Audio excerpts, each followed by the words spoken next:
General Zia الحق کو مرد مومن بھی قرار دیا تھا. یہ ٹرم جو ہے یہ علامہ اقبال سے، شاعر مشرق علامہ اقبال سے بورو کی جاتی ہے. اور آپ نے دیکھا میرے پچھلے ویلاگ میں نے کہا کہ یہ ٹرم جو ہے یہ علامہ اقبال کا، اور میں نے ٹویٹ بھی کیا کہ علامہ اقبال کا مرد مومن اگر کوئی ہے پاکستان کی تاریخ میں تو وہ بہرحال میرے حساب سے جنرل ضیاء الحق صاحب نہیں ہیں، بلکہ میرے حساب سے وہ قیدی نمبر 804 ہے جو اٹک کی جیل میں ہے. بیکاز علامہ اقبال نے مرد مومن کو جس طرح سے ڈیفائن کیا، اس کی اسپرٹ کو، اس کی جرت کو، اس کے سینس آف بلیف کو، اس کی سادگی کو، اس کی پرنسپلس کو جس طرح سے ڈیفائن کیا، اس ڈیفینیشن میں جنرل ضیاء الحق نہیں پورے اترتے، اس میں عمران خان پورے اترتے ہیں. اب فرق کیا ہے، جنرل ضیاء الحق جو ہے نا وہ ایک بہت ہی انٹیلیجنٹ، بہت ہی ذہین وہ شخص ہے، اس میں کوئی شک نہیں ہے. میں نے ہمیشہ کبھی میرے ذہن میں ایک رتی بھر بھی اس میں شک نہیں پیدا ہوا کہ جنرل ضیاء الحق جو ہیں وہ بہت انٹیلیجنٹ، بہت ذہین تھے، بہت شارپ تھے. ان کی ایک بڑی اور آپ یہ بھی کہہ سکتے ہیں کہ وہ ایک طرح سے میکیویلین ان کی تھنکنگ تھی، جس طرح سے انہوں نے پاکستان کی پالیٹکس کو ہینڈل کیا. اینڈ اسٹارٹنگ فرام 1997 میں جب انہوں نے کو کیا تو ذوالفقار علی بھٹو کے بعد اس کی ساری اپوزیشن کو فارغ کیا. ان کے اپنے جو ملٹری کے رفقائے کار ان کے ساتھ شروع میں آئے اور خیبر پختونخوا، پنجاب یا کراچی کے سندھ کے گورنر بنے، ان سب کو بھی انہوں نے چلتا کیا. اور بہت جلدی چند برسوں کے اندر وہ پورے سیاہ و سفید کے مالک بن کے شروع میں جو خاص کر کے خیبر پختونخوا کے جنرل فضل حق تھے وہ اکثر یہ ڈیمانڈ کرتے تھے کہ ہم اکٹھے آئے ہیں اکٹھے جائیں گے. لیکن ان کو بھی انہوں نے فارغ کیا. فارغ کرنے سے یہ مطلب نہیں کہ انہوں نے ان کو مار ڈالا، ان کو پاور کے پروسیس سے انہوں نے نکالا اور وہ سارے پاور کو انہوں نے ٹرانزیکشن کیا. تو he was a very smart man. اور عمران خان کے اندر اس قسم کی کوئی بھی جو اسٹریٹجک تھنکنگ ہے وہ نہیں پائی جاتی. عمران خان کے اندر جو تھنکنگ پائی جاتی ہے، یہ میرا قرض ہے جو میں نے پورا کرنا ہے آپ سے، کیونکہ 2 ویلاگس میں اس میں کر چکا ہوں جب سے میں نے کنٹروورشل کوسچن جو ہے وہ تھرو کیا تھا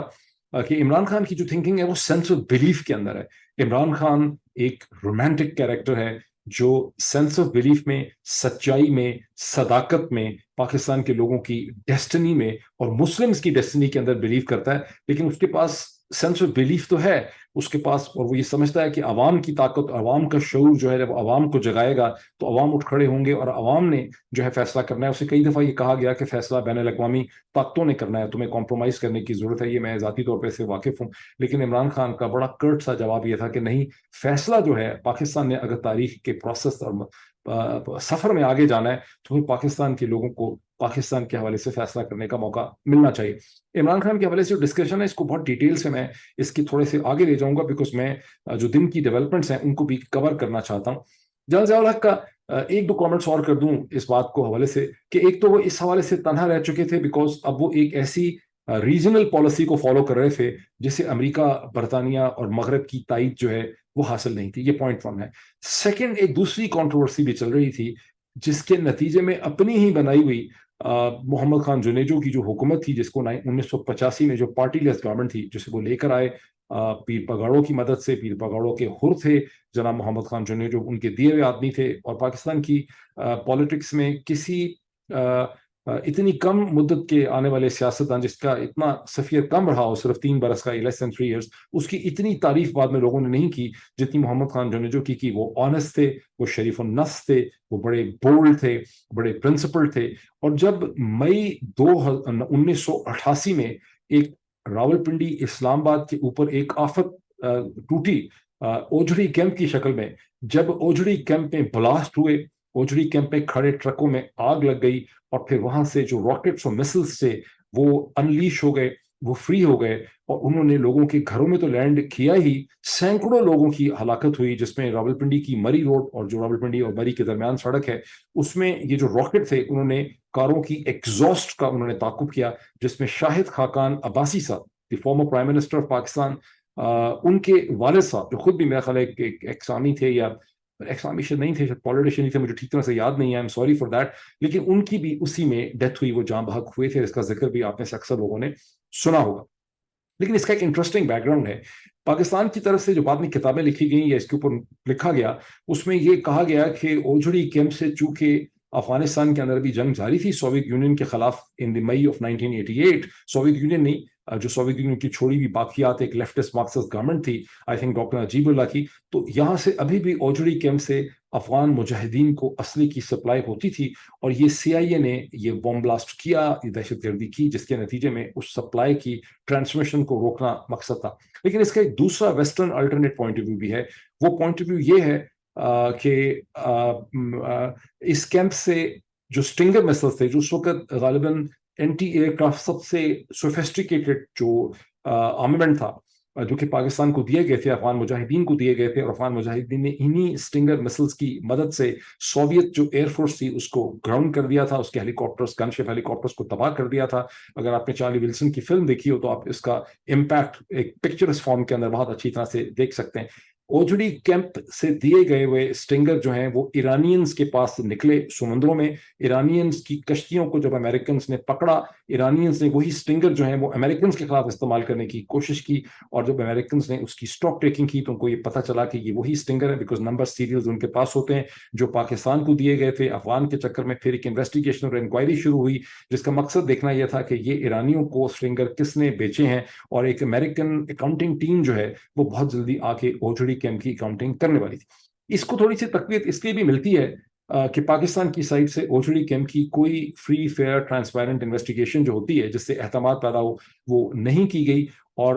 محمد خان جنیجو جنہوں نے اس وقت کھڑے ہو کے یہ ایک سٹینڈ لے لیا، انہوں نے کچھ لوگوں کو برخاست کر دیا آرمی آفیسرز کو، اور انہوں نے کہا کہ یہ جو کیمپ کا حادثہ ہوا ہے اس کی مکمل انویسٹیگیشن ہوگی، اور اس کے اندر جو لوگ جن کا قصور بنتا ہے جو اس کے لیے ذمہ دار ہیں ان کو سزائیں دی جائیں گی۔ اس کے بعد محمد خان جنیجو جو حکومت جنرل صاحب نے خود ہی بنائی تھی، اس حکومت اور پریزیڈنسی کے درمیان اور مارشل اتھارٹیز کے درمیان ایک بہت ٹینشن تھی، جس کے نتیجے میں محمد خان جنیجو کو برخاست کر دیا گیا۔ آئی تھنک 2-3 مہینے سم تھنگ لائک مئی میں ان کو خاص کیا گیا۔ اوجڑی کیمپ کا واقعہ شاید مئی میں نہیں ہوا تھا، شاید اپریل میں ہوا اس طرح سے۔ تو بہرحال محمد خان جنیجو کی حکومت کو جنرل ضیاء الحق نے برخاست کر دیا۔ اس کے بعد ایک پولیٹیکل انالیسس یہ کہتا تھا کہ جنرل ضیاء الحق صاحب کے پاس کوئی مزید اسٹریٹجی باقی نہیں رہی تھی، بیکاز جو پاور سٹرکچر انہوں نے خود کھڑا کیا تھا اس کو اپنے ہاتھوں سے وہ ختم کر چکے تھے۔ یہ پاکستان کی تاریخ کے بہت اہم قسم کے چیپٹرز ہیں جو آج بھی بڑے ریلیونٹ ہیں سمجھنے کے لیے کہ اب اس وقت پاکستان کے اندر کیا ہو رہا ہے۔ اس سے پہلے جلال صاحب سٹارٹنگ فرام 1907 جولائی سے لے کے 88 تک تقریباً 11 برس اور چند مہینے یہ 1 مہینے حکومت کر چکے ہوئے تھے۔ یہ میں نے آپ کو ایک بیک گراؤنڈ اور کانٹیکس دے دیا ہے، اور یہ بیک گراؤنڈ اور کانٹیکس آج کے بھی جو بہت ہی پینفل اور مشکل قسم کی مرحلے ہیں پاکستانی پالیٹکس کے، ان کو سمجھنے میں آپ کو مدد کر سکتا ہے۔ میں نے آپ سے کہا کہ میرا قرض ہے کہ عمران خان کے بارے میں جو میں نے پچھلی ایک ویڈیو کی تھی جس آپ نے 2 اس کے حوالے سے کامنٹ کر چکا ہوں، لیکن پچھلی دفعہ چونکہ وہ جو اسپینش خاتون تھیں ان کے بہت اونچی آواز کی وجہ سے میں اس ڈائلاگ کو کمپلیٹ نہیں کر سکا، تو میں اسے بھی سمیٹنے کی کوشش کروں گا۔ یہ وہ آرگومنٹ ہے جہاں میرا 2 ویڈیوز پہلے میں نے یہ کہا تھا کہ